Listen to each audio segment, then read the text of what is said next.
Hello and welcome to Bedhead Books. Today we're going to be talking about Retromania by Simon Reynolds. It's a book about nostalgia in popular music and culture.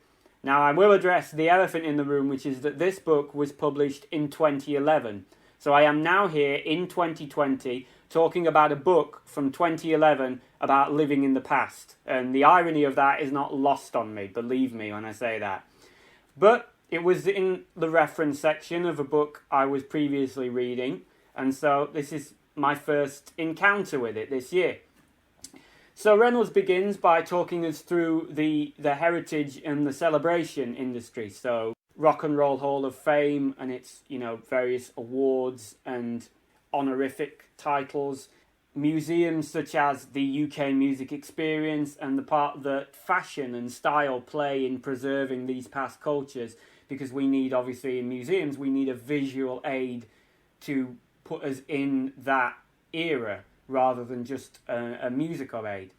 He goes on to talk about YouTube and the infinite number of possibilities that this fabulous website gives us to immerse ourselves in the past by being able to view clips from 60s, 70s, 80s TV shows, some of them like really obscure, like they only had 4 shows made or something, and we can immerse ourselves in that culture more so than on Spotify, I'd say, purely because we've got the visuals as well. From there on he goes to talk about record collecting, curating, compiling obscure compilations of like 60s garage rock. So if you think of a series called Nuggets, which was compiled by Lenny Kaye, who went on to be Patti Smith's guitarist. There's also several others as well that focus very much on music that didn't make it and didn't enter the mainstream and offer really an alternative history of popular music through these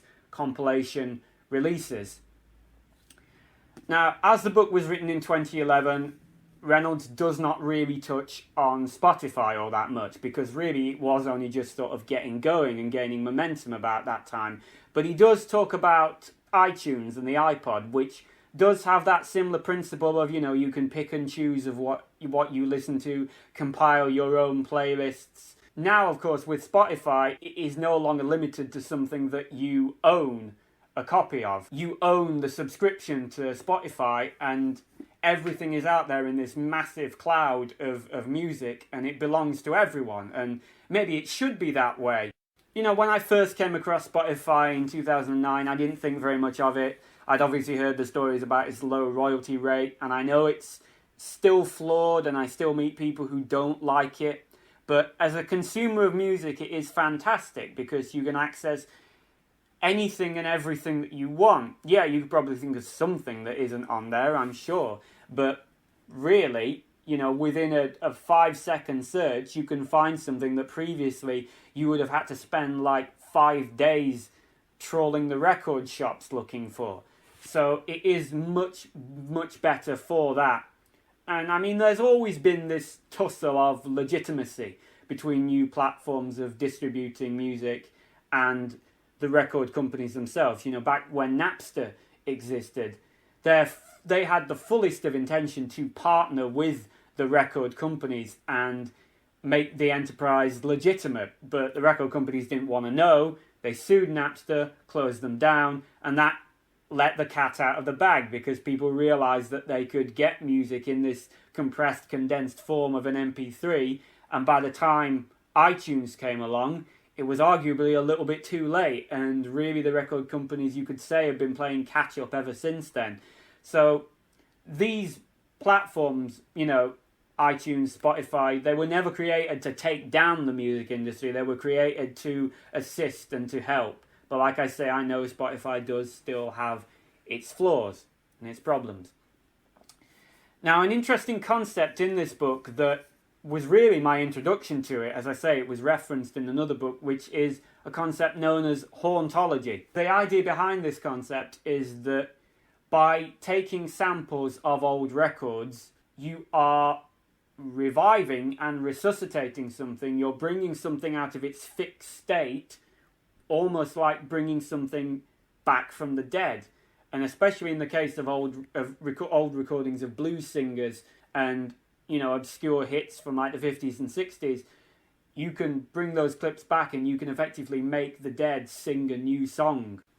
Thomas Edison said this back when gramophone and phonograph technology was first developing, is that we can hear the voices and preserve the voices of the dead through records. And he kind of draws a parallel between DJs crate digging, and he draws a parallel between obviously that and grave digging, body snatching. So because Reynolds wrote this book in 2011, he did miss the whole vinyl revival, which really sort of started to gain momentum in 2011, and now opens it up so that we have all these various platforms of listening to music. Most vinyl records we get nowadays, they come with a download code so that you can have a downloaded copy of the album. And I have never been one for this whole born in the wrong generation kind of thing. I like to think I was born in the right generation, and I don't really see how different the ups and downs in my life would have been personally for me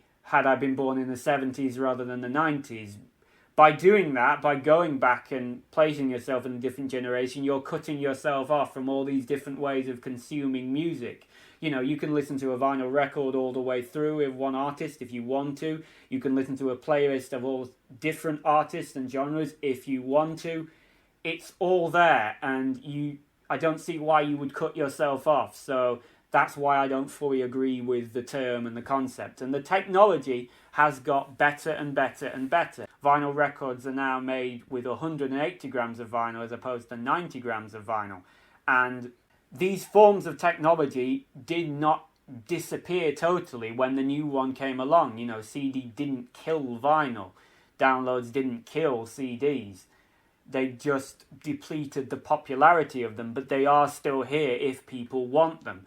And the last year or so, I've been hearing whispers of a cassette revival. So far, I don't see very much of it. It kind of should happen because there's great room there for independent and unsigned artists to put together mixtapes, as they were, in the days of early hip-hop.